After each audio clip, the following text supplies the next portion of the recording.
Bienvenue. Aujourd'hui, on va se pencher sur des sources qui analysent une véritable icône du cinéma français, Louis de Funès. Ah oui, Louis de Funès. L'idée, c'est vraiment de découvrir l'homme derrière l'acteur comique, d'explorer cette dualité assez fascinante entre la figure publique que tout le monde adore et l'individu, apparemment beaucoup plus complexe et rongé par l'anxiété. Tout à fait. De Funès, c'est un monument, on peut le dire. Des centaines de millions de spectateurs, un rire quasi national en France. C'est ça. Et pourtant, oui, les documents qu'on a là, ils suggèrent une facette bien plus sombre.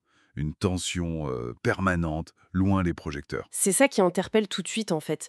Comment cet homme, que nos sources décrivent comme plein de doutes, assez méfiant, obsédé par la peur de l'échec, comment a-t-il pu devenir l'incarnation de la comédie populaire? Pour comprendre, faut regarder ses débuts. Oui, Les sources insistent beaucoup là-dessus. C'est une première partie de vie marquée par la précarité. Famille d'origine espagnole, père absent, renvoi scolaire, petit boulot. la totale. Voilà. Il commence un peu à faire le pitre derrière son piano, dans des bars. Mais attention, pendant plus de 20 ans, au cinéma, c'est la galère, quoi. Ah oui, Des silhouettes, des tout petits rôles, plus de 80 films entre 45 et 63, et souvent n'étaient même pas crédités au générique. On le trouvait trop petit, trop nerveux. 20 ans. 20 ans de quasi-anonymat. Cette traversée du désert, comme disent les sources, en quoi ça l'a forgé au-delà de la persévérance? Ça a forgé une volonté de faire, c'est sûr, mais ça a surtout ancré en lui une peur viscérale du manque, de retomber dans l'ombre, dans la pauvreté. D'accord. Et cette expérience de la précarité, même s'il a affiné son jeu, son style, elle va nourrir son besoin obsessionnel de contrôle et de sécurité financière plus tard.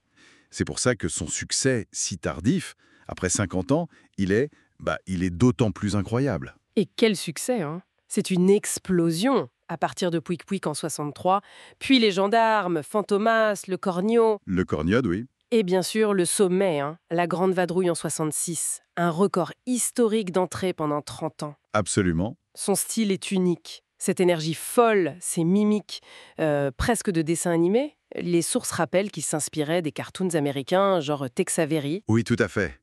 Ce style hyper visuel, quasi frénétique, ça a trouvé un écho incroyable chez les gens. Acteur préféré de 76% des Français à une époque, c'est dingue. Énorme! Et ce succès, ça le transforme aussi en coulisses.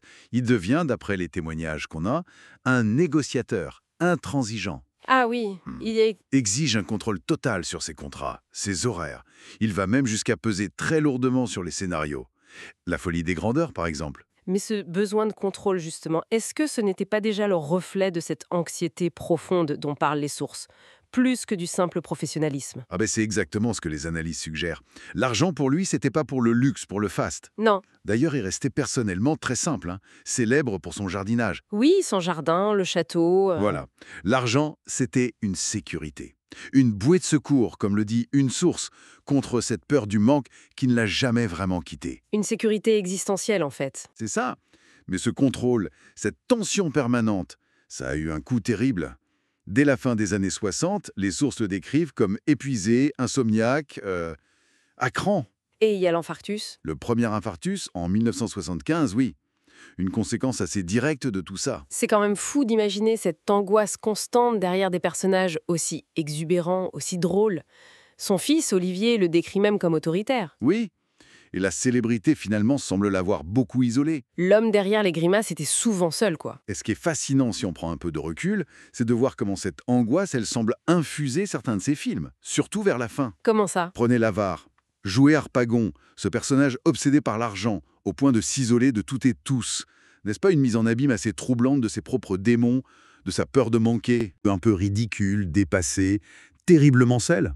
On peut y voir, selon certaines lectures, une métaphore de sa propre solitude face à la pression, au succès, au temps qui passe. Le cinéma comme un exutoire, alors, hein, pour ses propres souffrances? Peut-être bien, oui. Un exutoire, mais qui lui a coûté sa santé. Il a tout donné à son art. Donc, au final, le portrait qui émerge de ces sources, c'est celui d'une figure complexe, oui, et presque tragique. L'homme qui a dédié sa vie à faire rire la France était lui-même rongé par l'inquiétude. Un artiste total, dévoué, peut-être peut-être trop. Exactement. Et ça nous laisse avec une question, je trouve, pour tous ceux qui aiment ces films. Est-ce que savoir ça, savoir la fragilité, la douleur derrière le masque comique, Est-ce que ça change notre regard? Est-ce que ça modifie notre rire? Voilà. Le rire que provoquent ces personnages devient-il différent, peut-être teinté d'une certaine mélancolie? Quand on connaît le prix payé par l'homme, c'est une réflexion intéressante à avoir.